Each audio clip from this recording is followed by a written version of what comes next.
فقد قال الله تعالى في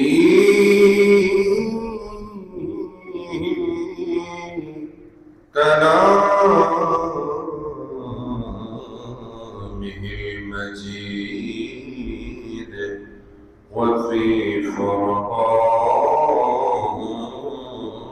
الحميد সবাই জবান করে বলুন আউযু বিল্লাহি মিনাশ শাইতানির রাজীম বিসমিল্লাহির রাহমানির রাহিম ইন্নাল্লাহা وملائكته يصلون على النبي يا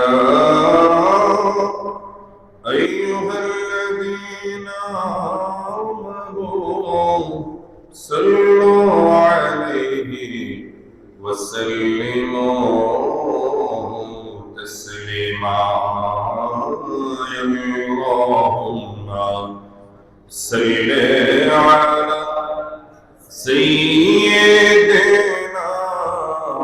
مولانا محمد وعلى آل سيدنا مولانا محمد شبه محبتي اللهم صل على سيدنا مولانا محمد وعلى آل سيدنا مولانا محمد ওরে ওরে যাওরে দিনের হাওয়া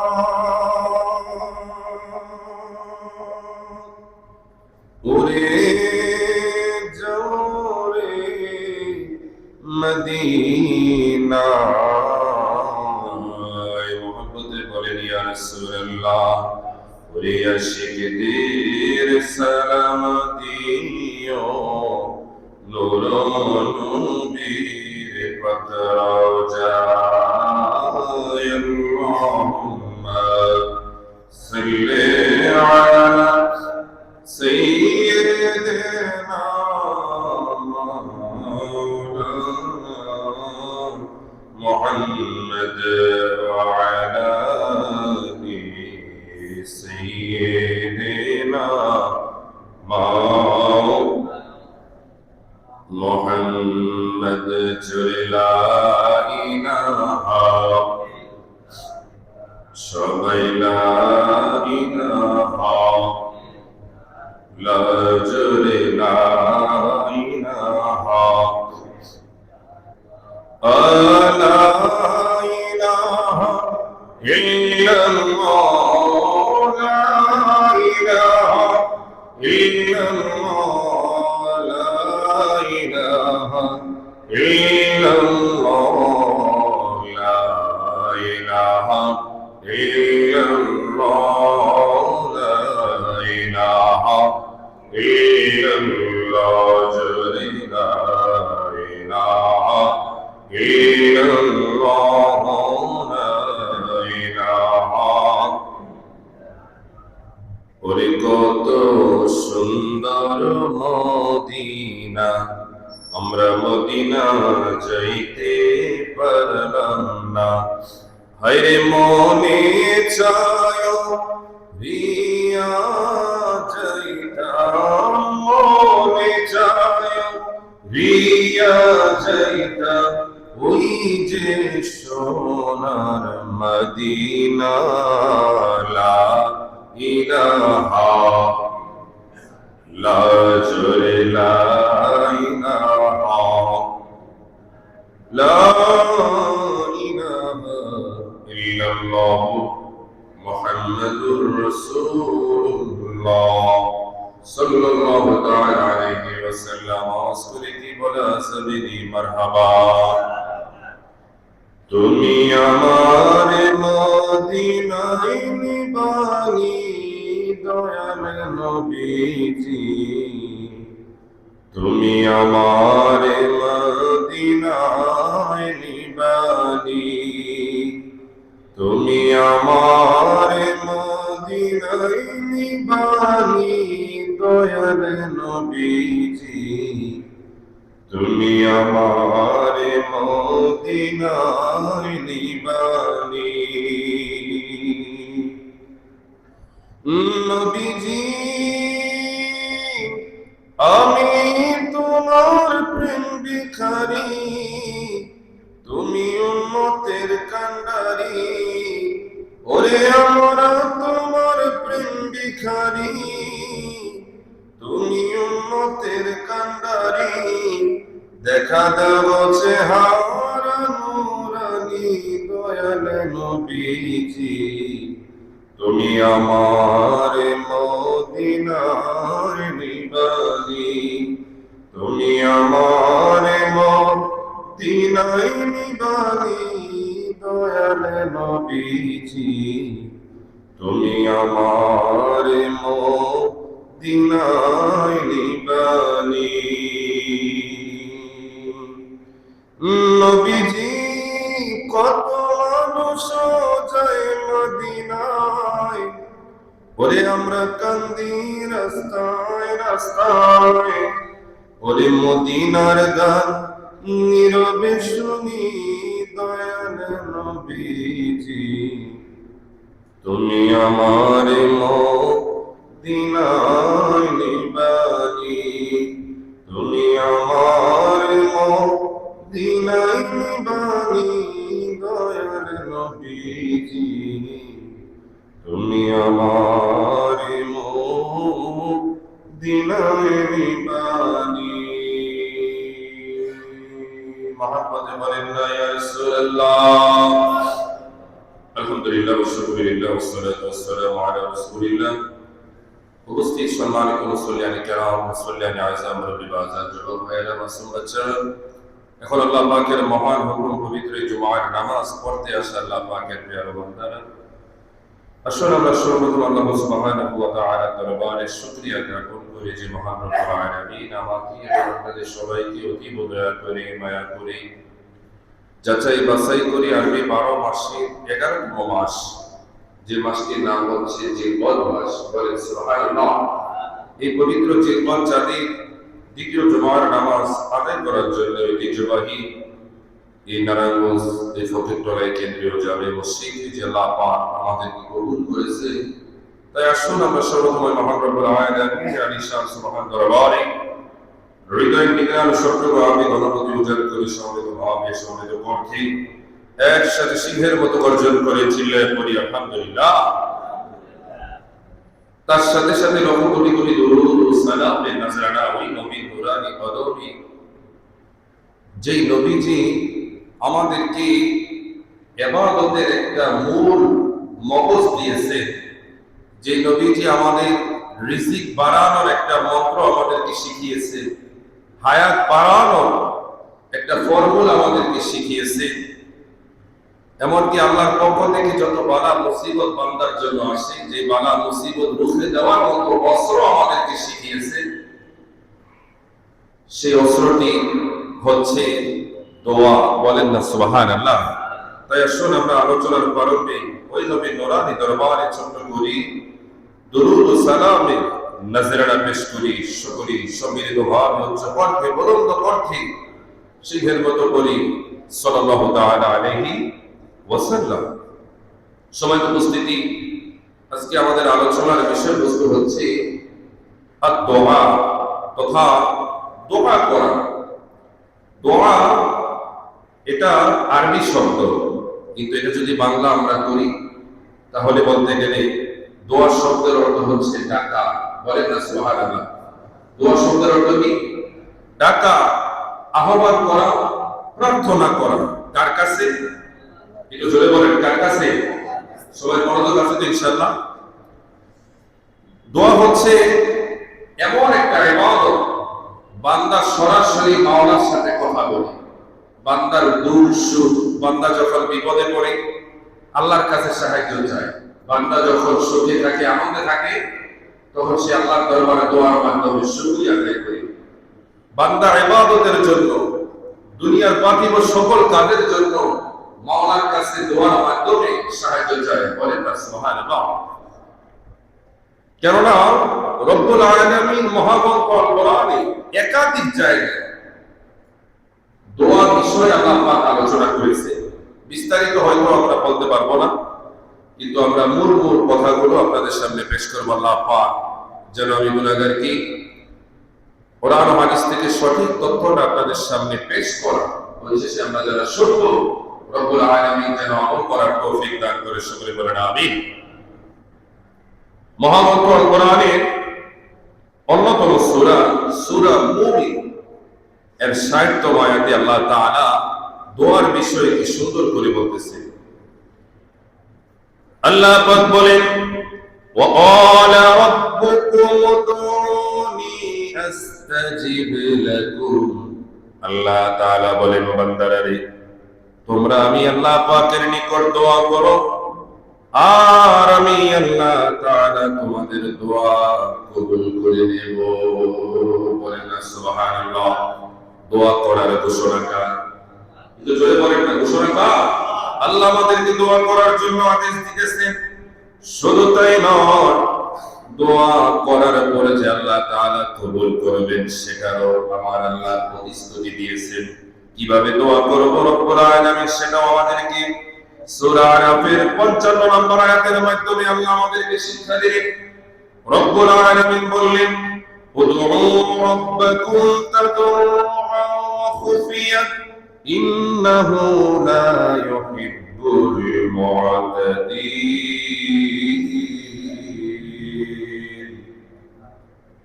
আল্লাহ তাআলা বলেন, তোমরা তোমাদের প্রভুকে আকুতি মিনতি করে ডাকো, তোমরা তোমাদের প্রভুকে আকুতি মিনতি করে এবং সংযোগ করে ডাকো। বলেন না সুবহানাল্লাহ। আল্লাহ তাআলা আমাদেরকে ডাকার জন্য আদেশ দিয়েছেন, আকুতি করে মিনতি করে। দোয়ার মধ্যে ভালোবাসা থাকবে, ভয় থাকবে, মহব্বত থাকবে, আদব থাকবে, শিষ্টাচার থাকবে, তাহলে ওই বান্দার দোয়া আল্লাহর দরবারে গৃহীত হবে, কবুল হবে। বলেন না সুবহানাল্লাহ। শুধু তাই নয়, আল্লাহ তাআলা একাধিক আয়াতে বলতেছেন, রব্বুল আলামিন বলেন, বান্দারে তোমরা আমাকে ডাকো, আমি আল্লাহ তোমাদের ডাকে সাড়া দেব। শুধু তাই নয়, তোমাদের দোয়াও আমি আল্লাহ কবুল করে নেব। এই বিষয়ে বলেন নবী, মায়ার নবী তার নুরানি জবান মুবারকে তিরমিজি শরীফের মধ্যে নূরের নবী ইরশাদ করেন, আদ-দুআ হুয়াল ইবাদা। দোয়াই হলো ইবাদত, আর ইবাদতই হলো দোয়া। বলেন না সুবহানাল্লাহ। অন্য আরেক হাদিস শরীফের মধ্যে নূরের নবী মায়ার নবী আবার ইমামে তিরমিজি তার তিরমিজি শরীফের মধ্যে বর্ণনা করেন, আদ-দুআ মাখুল ইবাদত। দোয়া হচ্ছে সমস্ত ইবাদতের মূল মগজ। সুবহানাল্লাহ। দোয়া সমস্ত ইবাদতের মূল মগজ। এজন্য আমরা দোয়া করতে চাই কি চাই না? কথা কয় না, দোয়া করতে চাই কি চাই না? এবার আসে, আল্লাহ তাআলা প্রতি রাতের শেষ ভাগের পৃথিবীর সন্নিকটে আসেন, পৃথিবীর খুব নিকটে আসেন। সুবহানাল্লাহ।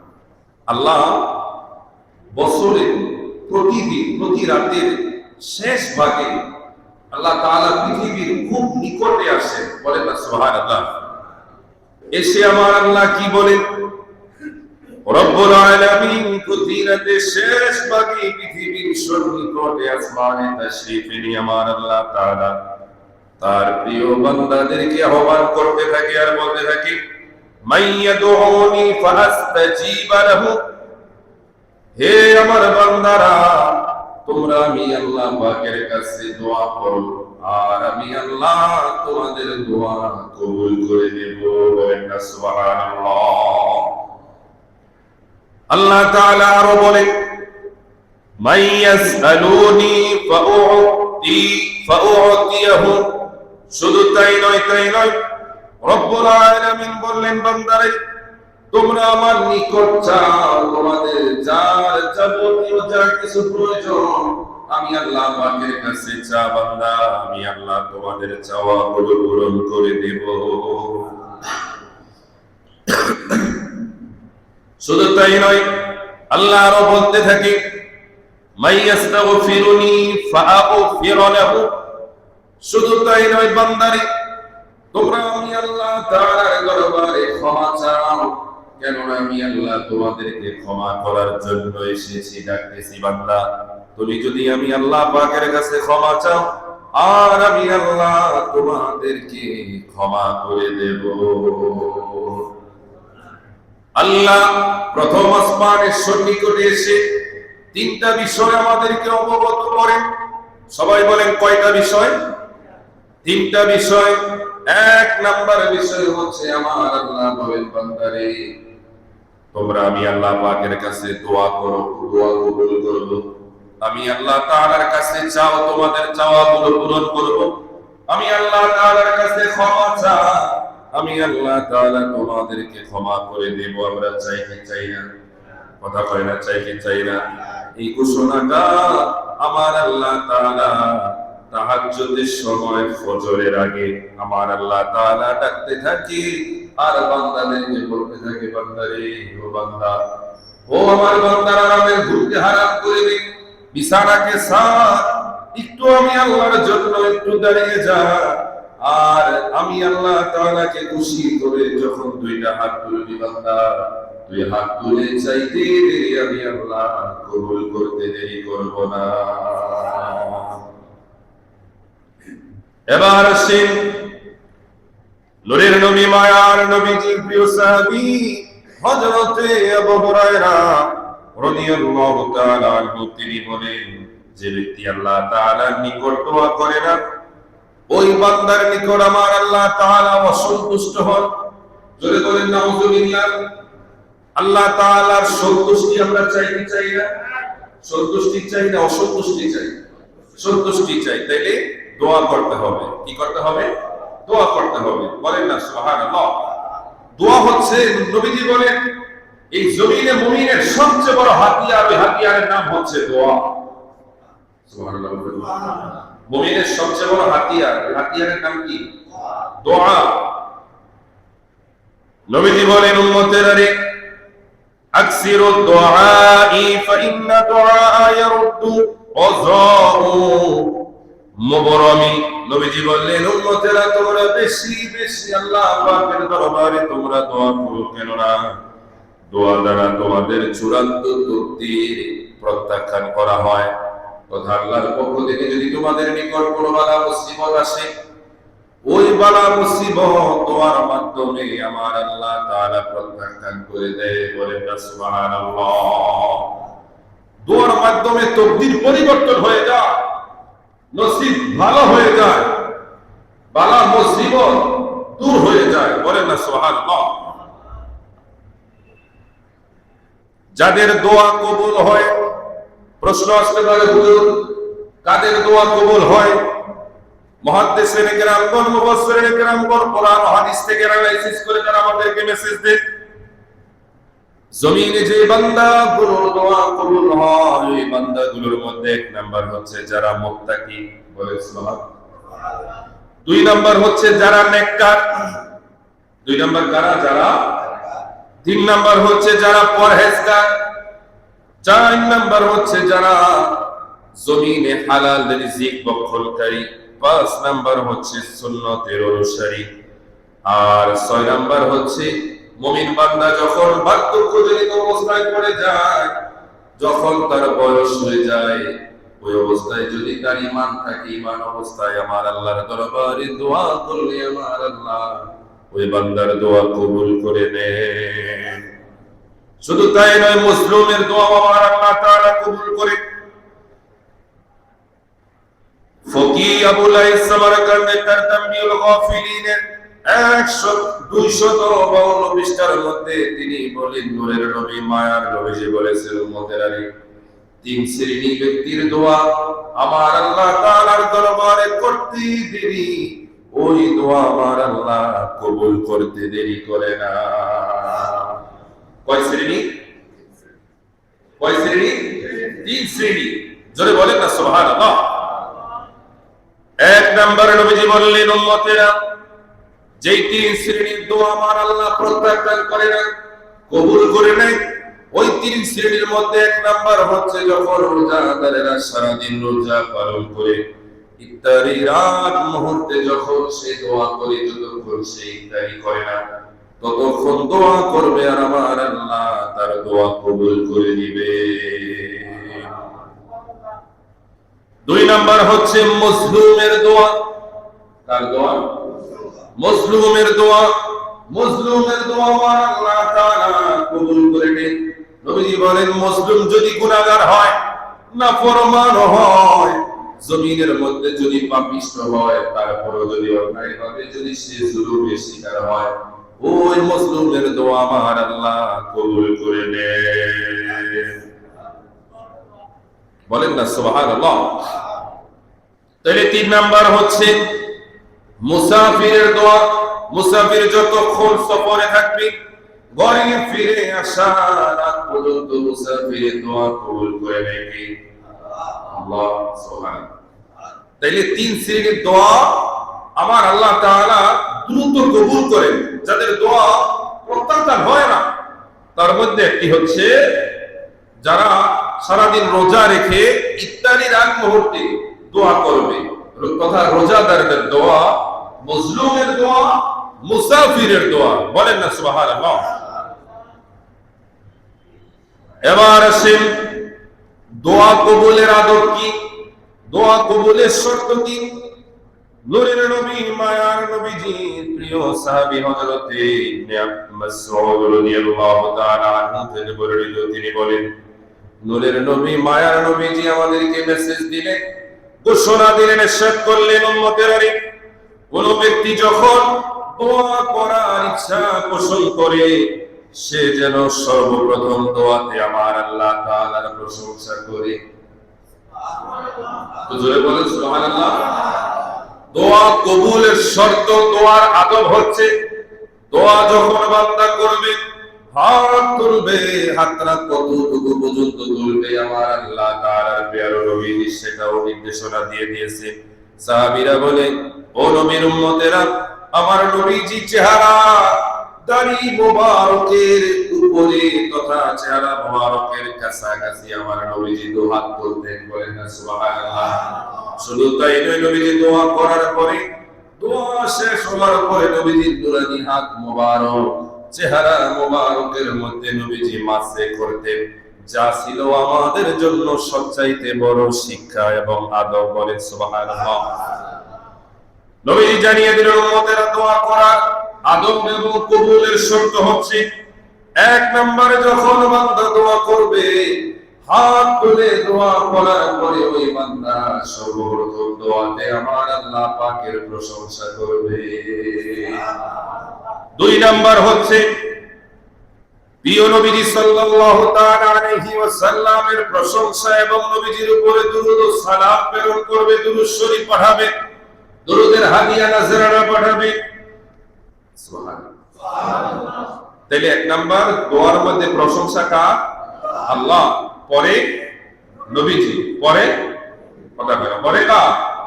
যেমন আহলে সুন্নাত ওয়াল জামাতের সকল সুন্নি আলেম ওলামা দোয়া করে, আল্লাহ হাজিরানা মজলিসের আমরা যারা তুমি মাওলার দরবারে হাত তুলেছি, আল্লাহ আমাদের সকলের পক্ষ থেকে আমাদের দোয়া তুমি মাওলার সাহিত্যের দরবারে কবুল করে নাও। তারপরে বান্দারা সবাই আমিন বলে, মুসল্লিরা আমিন বলে, দোয়া করে আল্লাহ আমাদের সকলের দোয়া নবীজি নুরানি কদম মোবারকে কবুল করে নাও। বলে না সুবহানাল্লাহ। এটাই হচ্ছে দোয়ার আদব। দোয়াতে আমার আল্লাহর প্রশংসা হবে, তারপরে নবীজির প্রশংসা হবে। যে হুজুর, যে বক্তা, যে শায়েখ, যে খতিব দোয়ার মধ্যে আল্লাহর প্রশংসা রাখবে, সাথে সাথে নবীর প্রশংসা রাখবে, ওই খতিব সাহেব দ্বারা এলাকার কোনো ক্ষতি হবে না, বরং উপকার হবে। কথা বলে ঠিক কিনা? আর যে খতিব সাহেব তার পুরো দোয়ার মধ্যে নবীজির প্রশংসা তো দূরের কথা, নামও নাই, তাইলে বোঝা যায় ওইটা খতিব না, ওইটা ওই এলাকার জন্য সবচাইতে বড় ক্ষতি। কথা বলে ঠিক কিনা? ওই এলাকার সবচাইতে বড় ক্ষতি। এরকম ক্ষতিওয়ালা আছে না? অনেক আছে। আল্লাহ যেন এই ক্ষতি থেকে যেন আমাদের সবাইকে হেফাজত করে, সবাই বলেন আমিন। এজন্যই নবীজি বলেন, যে বান্দা দোয়াতে আল্লাহর প্রশংসা করবে, নবীর প্রশংসা করবে, ওই বান্দার দোয়া কবুল হওয়ার সম্ভাবনা সবচাইতে বেশি। আর এটাই কবুলের রাস্তা। বলেন সুবহানাল্লাহ। অন্য অনেক হাদিস শরীফের মধ্যে নূরের নবীর প্রিয় সাহাবী হযরতে মাওলানা শেরে খোদা তিনি বর্ণনা করেন, বান্দা দোয়ার মধ্যে যতক্ষণ পর্যন্ত নবীজির উপরে দুরূদ শরীফ পড়বে না, শুধু তাই নয়, দোয়ার মধ্যে যতক্ষণ পর্যন্ত নবীর প্রশংসা, শুধু নবীজির নয়, নবীর পরিবার পরিজনদের প্রশংসা করবে না, ততক্ষণ পর্যন্ত তার দোয়া কবুল হবে না, প্রত্যাখ্যান হবে। জোরে বলে নাউজুবিল্লাহ। এজন্য দোয়া কবুলের অন্যতম শর্ত হচ্ছে নবীজির উপরে দুরূদ শরীফ পড়া। কি পড়া? দুরূদ শরীফ পড়া। আমরা দোয়াতে দুরূদ শরীফ চাই কি চাই না? জোরে বলেন না, চাই কি চাই না? আল্লাহ পাক যেন কবুল করে, সবাই বলেন আমিন। এবার আসেন নবীজি আরেকটু কথা বললেন উম্মতের। হে আমার উম্মতেরা, তোমরা যখন আল্লাহর দরবারে দোয়া করবে, তোমাদের দোয়া কবুল হওয়ার জন্য নিজেদের ভিতরে একটা আত্মবিশ্বাস, একটা কনফিডেন্স থাকতে হবে। শুধু তাই নয়, কারণ আল্লাহ তাআলা ওই ব্যক্তির দোয়া কবুল করে না যে ব্যক্তি নিজের উপরে নিজের কোনো বিশ্বাস নাই। এজন্য অন্তরের অলসতা দূর করে যেন আমি আজকে আল্লাহর কাছে এমন ভাবে চাইবো যেন আমার আল্লাহ এই জমিনের মধ্যে যদি কারো চাওয়া কবুল করে, ওই ব্যক্তিটাই হব আমি। বলেন না সুবহানাল্লাহ। আমরা যখন পরীক্ষা দিতে যাই, আমরা এমন ভাবে পরীক্ষা দেওয়ার চেষ্টা করি, অত্র স্কুলের মধ্যে, মাদ্রাসার মধ্যে, প্রতিষ্ঠানের মধ্যে যদি কেউ আজকে পাস করে, ভালো রেজাল্ট করে, ওই ব্যক্তিটাই হব আমি, তাহলে তো পরীক্ষা ভালো হবে না খারাপ হবে? ভালো হবে। ঠিক তো প্রত্যেকটা কাজে করবে নিজের উপরে কনফিডেন্স থাকতে হবে। আপনি আল্লাহ পাকের উপরে দোয়া করবেন, আল্লাহ পাকের কাছে সাহায্য চাইবেন। ওই সাহায্য চাওয়ার সময়, দোয়ার সময় নিজের মধ্যে যদি অলসতা থাকে, কিয়ামত পর্যন্ত দোয়া করলে সবার কবুল হলেও আপনার মতো অলস ব্যক্তির দোয়া কবুল হবে না। যখন দোয়া করবেন তখন অলসতাকে দূর করে নিজের উপরে আত্মবিশ্বাস রেখে নবীজির মহব্বত নিয়ে যখন দোয়া করবেন, আপনি দোয়া করে দেখেন আমার আল্লাহ কবুল করে দিবে। অনেকের মনে অনেক প্রশ্ন যে হুজুর জীবনে কত দোয়া করলাম, কত কান্নাকাটি করলাম, কত কিছু চাইলাম, কিন্তু দুনিয়ার অমুকের অমুক হয়ে যায়, অমুকে নামাজও পড়ে না, কত ভালো আছে, রোজাও রাখে না, কত ভালো আছে, হজও করে না, যাকাতও দেয় না, দানও করে না, তারপরও কত স্বাচ্ছন্দ্যে জীবন যাপন করে। আর আমরা নামাজ পড়ি, রোজা রাখি, হজ করি, যাকাত দেই, সব আমল করি, ভালো কাজ করি, নেক আমল করি, তারপরও একের পর এক বিপদ আপদ বালা মুসিবতের মধ্যেই যেন আছি। কেন জানি আমি দোয়া করি, কবুল হয় না। হুজুর এই বিষয়ে আপনার বক্তব্য কি? যদি আমার বক্তব্য না দিয়ে যদি আমার নূরের নবী মায়ার নবীর বক্তব্য যদি আপনাদের সামনে পেশ করি, আপনারা খুশি না বেজার?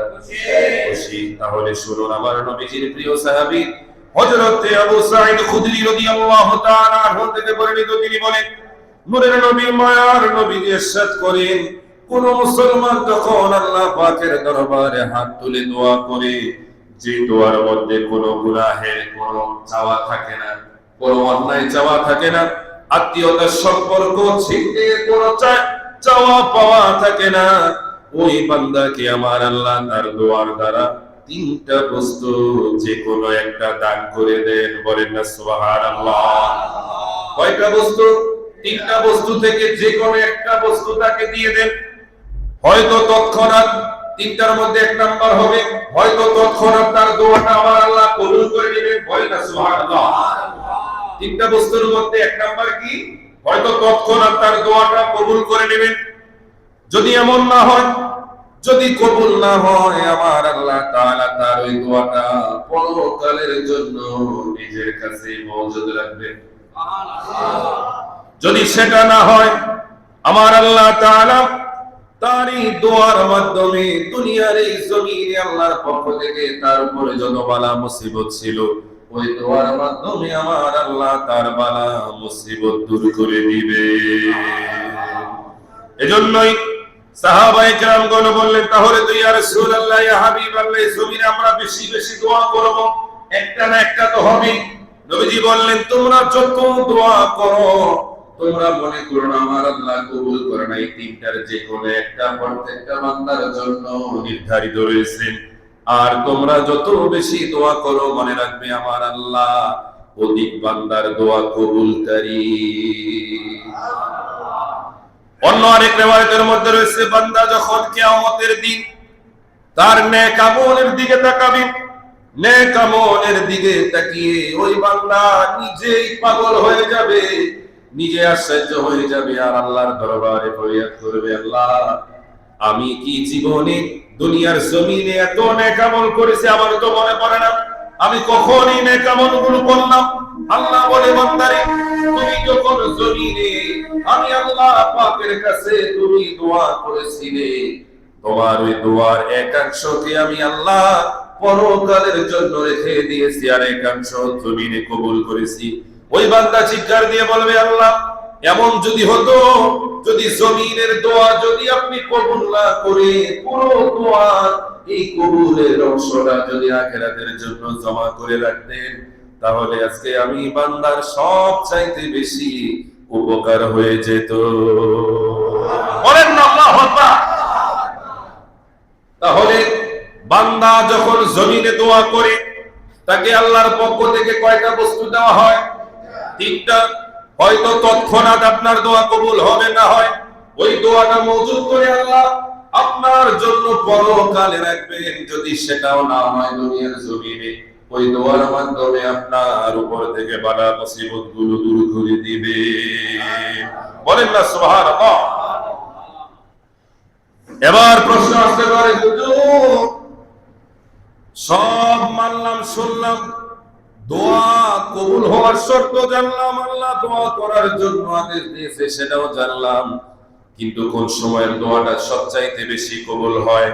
যদি আমরা এই হাদিসের উপরে যদি আমল করতে পারি ভাইরা আমার, আমাদের সমাজে বর্তমানে যে দোয়া নিয়ে ফিতনা, আশা করি ওই ফিতনা আমাদের মাঝ থেকে চিরতরে উঠে যাবে। বলেন না সুবহানাল্লাহ। ইমাম তিরমিজি তার জামে তিরমিজি 504 পৃষ্ঠার মধ্যে হাদিস শরীফটি নোট করেন। আল্লাহর নবীর প্রিয় সাহাবী হযরত আবু উমামা বাহিনী রাদিয়াল্লাহু তাআলা আনহু থেকে বর্ণিত, তিনি বলেন, নবীজির দরবারে জৈনক একজন ব্যক্তি আগমন করলেন। আগমন করে জিজ্ঞেস করলেন, ইয়া রাসূলুল্লাহ, ইয়া হাবিবাল্লাহ, নবী গো, ও মায়ার নবী গো, দয়াল নবী, আইয়ুদ দুআ ইয়াসমাউ, কোন সময়ের দোয়া, কোন ওয়াক্তের দোয়া, কোন মুহূর্তের দোয়া আমার আল্লাহ তাআলা কবুল করেন? নবীজি বললেন, ক্বালা জাওফুল লাইল ওয়াল আখির। বলেন আল্লাহু আকবার।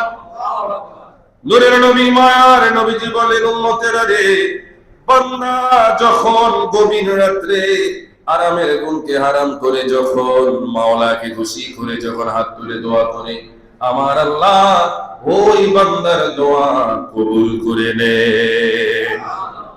এটা কয় নাম্বার? 1 নাম্বার। 2 নাম্বার কোন সময়? নবীজি বললেন, ওয়া দুবুরি সালাতি মাকতুবাতি। তারপরে হচ্ছে দ্বিতীয় নাম্বার হলো ফরজ সালাতের পর দোয়া। কোন সময় দোয়া? সবাই বলেন, আরো জোরে বলেন। ফরজ সালাতের পর দোয়া আছে কি নাই? জোরে বলেন, আছে কি নাই? বর্তমান আমাদের সমাজের মধ্যে সবচাইতে বড় ফিতনা, এই ফিতনা হচ্ছে নামাজের পরে অনেক ভাইরা দোয়া করতে চায় না। ওই যে গতকাল মাগরিবের সময় আমি ইমাম হিসাবে আমার দায়িত্ব আপনাদের পা গুলো ঠিক করে দেওয়া, আমার পিছনে একজন ভাই দাঁড়ালো, তার মুভমেন্ট দেখলাম লোকটা নামাজি ভালো, কিন্তু নামাজের সময় সে দুটো ফাঁক নবীজি বললেন, উম্মতেরা তোমরা সর্বোচ্চ 4 আঙ্গুল, 2 পায়ের মাঝখানে কয় আঙ্গুল থাকবে? 4 আঙ্গুল। তারপরেও যদি শারীরিক অসুবিধা হয়, কষ্ট হয়, হয়তো একটু 1 ইঞ্চি বা এর বেশি নয়, ওই লোকটা বেশি করে দাঁড়ালেন, আমি বারবার ইশারা দিলাম, সে মানলো না। আমি বুঝতে পারলাম লোকটা মেজাজ খারাপ হয়ে যাচ্ছে। আমি বললাম যে না, বেশি চিপলে কি হয়ে যায়? টিকা হয়ে যায়। তোর বাবা তুই গেলি, আমি কি করবো? আমার দায়িত্ব সতর্ক করা, না মানলে এটা তোমার বিষয়। দেখলাম ওই লোকটা আমরা যে দোয়া করলাম, সে দোয়াও খোদা করে, দোয়াও ভাই আল্লাহর রহমত যার উপরে না থাকে, সে নামাজ হজ যাকাত পড়েও দেখবে তার মধ্যে কোনো রহমত নাই। রহমত অনেক দামি জিনিস, এটা অনেক নসিবওয়ালা জিনিস, এটা সবার ভাগ্যে নসিবে হয়। ফরজ সালাতের পর আজকে আমাদের মুসল্লিদের কেন জানি গোটা বাংলাদেশে এমন একটা ফিতনা, বর্তমানে একটা ফিতনা, একটা দল 3টা নামে এমন ভাবে নিজেদেরকে প্রকাশিত করেছে, গোটা বাংলাদেশের ইয়াং জেনারেশনের মাথার মগজগুলো, সোশ্যাল মিডিয়াতে যারা বেশি অ্যাক্টিভ, তাদের মগজগুলো এমন ভাবে দোলাই করেছে, ফরজ সালাতের পরে তারা এখন দোয়া করতে, যে সময় দোয়া কবুল হবে। দেখেন ইহুদি নাসারাদের প্ল্যান, ষড়যন্ত্রটা কি, যেন বান্দা আল্লাহ থেকে মাইনাস হয়ে যায়, উম্মত থেকে মাইনাস হয়ে যায়। এজন্য যেই সময় দোয়া করলে কবুল হয়, ওই সময়গুলোতে ফিতনা, মানে এমন ভাবে তারা সমস্যা সৃষ্টি করে দিয়েছে, ফিতনা সৃষ্টি করে দিয়েছে, যে ফরজ সালাতের পরে তারা দোয়া করতে হবে না, দোয়া করতে। এমনকি আমাদের এই মসজিদও দেখা যায়, এই মসজিদও দেখা যায়, হ্যাঁ অনেক মসজিদেও সালাম ফিরানোর সাথে সাথে দোয়া, আমরা সেটার পক্ষে নই। সালাম ফিরানোর পরে অনেক আমল আছে, আল্লাহু আকবার আছে, আস্তাগফিরুল্লাহ আছে, দুরূদ শরীফ রয়েছে, তারপর হচ্ছে 33 বার সুবহানাল্লাহ, 33 বার আলহামদুলিল্লাহ, 34 বার আল্লাহু আকবার, আছে কি নাই? আয়াতুল কুরসি রয়েছে, আল্লাহুম্মা আনতাস সালাম ওয়া মিনকাস সালাম ওয়া ইলাইকা রাজিউস সালাম, এই দোয়া রয়েছে, লা ইলাহা ইল্লাল্লাহু ওয়াহদাহু লা শারীকা লাহু, এই দোয়া রয়েছে, কালেমে শাহাদাত রয়েছে। আমরা আলহামদুলিল্লাহ আলহামদুলিল্লাহ বলেগুলো জামে মসজিদে আমাদের মুসল্লিরা এতটা নিজেদেরকে অভ্যাসে পরিণত করেছে, প্রত্যেক সালাতের পরে আলহামদুলিল্লাহ আমাদের মুসল্লিরা এই আমলগুলো করে। আমি ব্যক্তি পড়ালো করে, আমাদের ইমাম সাহেব হুজুর পড়ালো করে, মুয়াজ্জিন হুজুর পড়ালো কি, এই আমল থেকে কেউই মাহরুম হয় না। আপনারা সবাই করেন কি করেন না? কথা কয় না, সবাই বলেন, পিছন থেকে বলেন, আপনারা সবাই আমলগুলো করেন না? যারা এই আমলের সাথে নিজেদেরকে অভ্যস্ত করেছে, আপনারা বাড়িতে গিয়ে মসজিদের ইমাম সাহেব যদি না করে, তাদেরকে আদবের সাথে বলবে যে হুজুর নারায়ণগঞ্জে অমুক মসজিদে অথবা অমুক জায়গায় অমুক ইমাম সাহেব আমাদেরকে নিয়ে আমলগুলো করায়, হুজুর আমরাও কি আপনার মাধ্যমে আমরা এই আমলগুলো কি করতে পারি কিনা? তখন দেখবেন আলহামদুলিল্লাহ হুজুর খুশি হয়ে যাবে। আপনি যদি নিজে মুফতি হয়ে হুজুরকে যদি ওই সময় ফতোয়া দেন, বিষয়টা আদব হবে না। কথা কন ঠিক কিনা? এজন্য আমরা দোয়া চাই কি চাই না? জোরে বলেন, চাই কি চাই না? নসিবওয়ালা যারা দোয়া করবে তারা, বদনসিব যারা দোয়া করবে না তারা। এজন্য আমরা নসিবওয়ালা হতে চাই কি চাই না? আল্লাহ যেন বদনসিব থেকে আমাদেরকে যেন নসিবে পরিণত করে, সবাই বলেন আমিন। এজন্য দোয়া নিয়ে মারামারি ফিতনা দরকার নাই, তবে সম্মিলিত দোয়া এটা অনেক বড় একটি ইবাদত। কেননা আমি গুনাহগার, আপনি গুনাহগার, একজন খারাপ, দুইজন খারাপ, যখন মজলিসে সমস্ত বান্দা আল্লাহর হুকুম পালন করে যখন আল্লাহর দরবারে হাত তুলে দোয়া করবে, আমার আল্লাহ তাআলা ওই বান্দাদের দোয়া কবুল করে নেবেন। বলেন না সুবহানাল্লাহ। এজন্য ফিতনা নয়। অনেকে প্রশ্ন করে যে হুজুর আপনাকে প্রায় দেখা যায় ফরজ সালাতের পরে আপনি আস্তে আস্তে দোয়া করেন। হ্যাঁ, আমরা যদি সাউন্ড সিস্টেমের মাধ্যমে দোয়া করি, আমাদের দোয়ার শব্দ যদি একটু বেশি হয়, লাউড যদি বেশি হয়ে যায়, তাহলে পিছনে অনেক ভাইয়েরা নামাজ পায় না, তাদের নামাজে একটু কষ্ট হবে। এই জন্য আমাদের দোয়ার হক আমরা আদায় করলাম, ওই ভাইয়েরা নামাজ পড়লো, তাদের হক আদায় হয়ে গেল। কথা বলে ঠিক না? আমি চিল্লায় ফাল্লায় একবারে দোয়া করলাম, আরেকজন ভাইয়েরা এসে 1 রাকাত হোক, একটা সেজদা হোক, যে কোনো একটা মুহূর্ত সে যদি আদায় করতে গিয়ে যদি বিভক্তি ঘটে, এটাও আমাদের উচিত নয়। এটা হচ্ছে উপস্থিত বুদ্ধি। প্রত্যেকটা ইমামের উপস্থিত বুদ্ধি থাকা কি দরকার? কথা কয়, উপস্থিত বুদ্ধি থাকা দরকার। প্রিয় হাজিরিন, আপনাদেরকে একটি জরুরি বিষয়, সেটি হচ্ছে আমাদের নারায়ণগঞ্জ সিটি কর্পোরেশন কর্তৃক গতকাল নারায়ণগঞ্জ শহর থেকে প্রায় 30 থেকে 35 জন ইমামদেরকে সিটি কর্পোরেশনের পক্ষ থেকে আহ্বান করা হয়েছিল। আমরা আলহামদুলিল্লাহ উপস্থিত ছিলাম। ওই জায়গায় প্রধান নির্বাহী কর্মকর্তা ভারপ্রাপ্ত মোহাম্মদ নূর কুতুবুল আলম সাহেব তিনিও ছিলেন।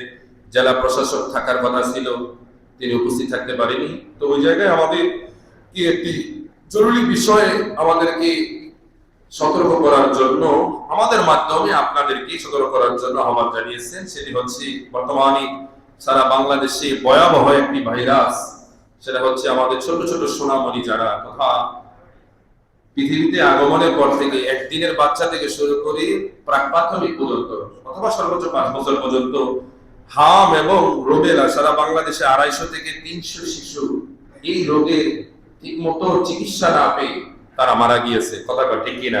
যার বাচ্চা যায় সে জানে একটা বাচ্চা পৃথিবীতে আগমন, মায়ের গর্ভে তথা কনসেপ্ট হওয়া, আস্তে আস্তে বড় হওয়া, ভূমিষ্ঠ হওয়া, লালিত পালিত হওয়া, একটা বাচ্চার পিছনে একজন মা বাবার কত মেহনত, কত পরিশ্রম, কত সময় ব্যয় হয়, এটা যে মা বাবার সন্তান যায় ওই মা বাবা জানে। কথা বলে ঠিক কিনা?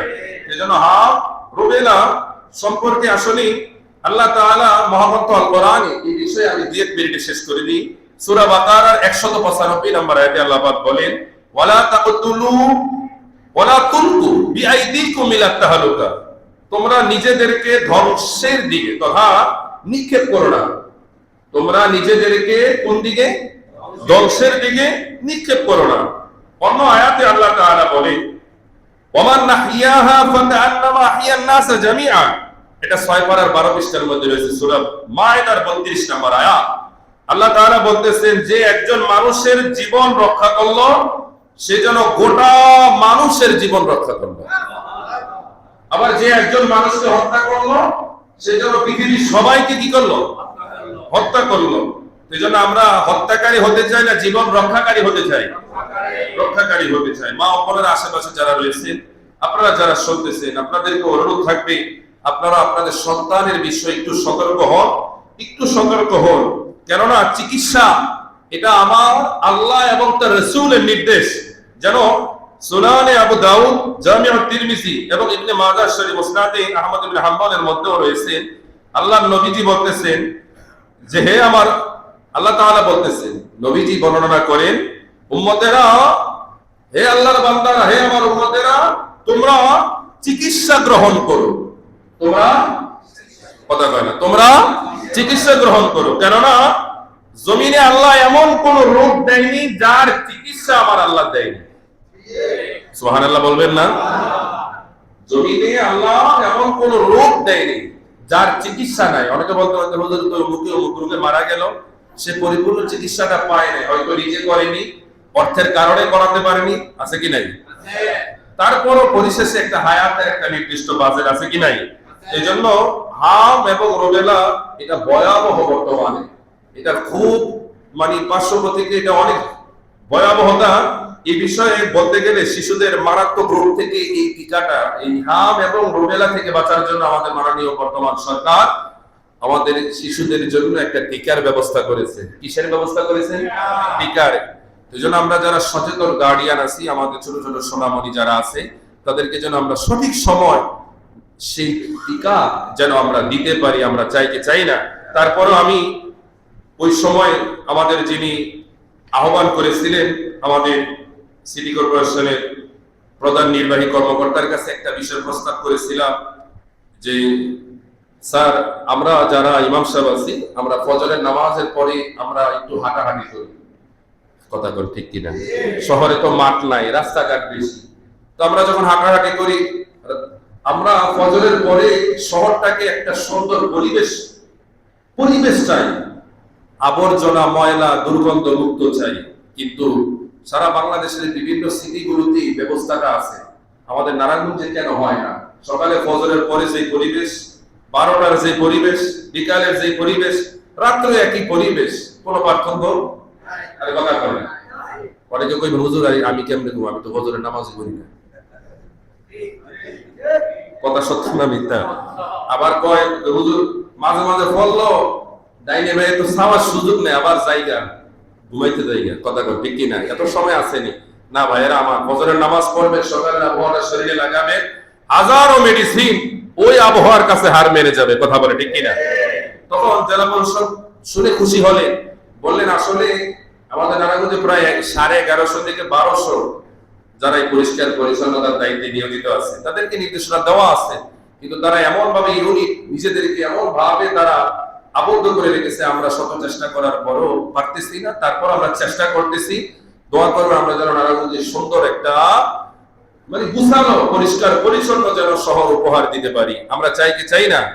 এই জন্য আমরাও নিজেরা নিজেদেরকে সতর্ক করব, নিজেদের আবর্জনাগুলো এমন ভাবে রাখবো যাতে করে যারা পরিষ্কার করে তাদের জন্য কষ্ট হয় না, সুবিধা হয়।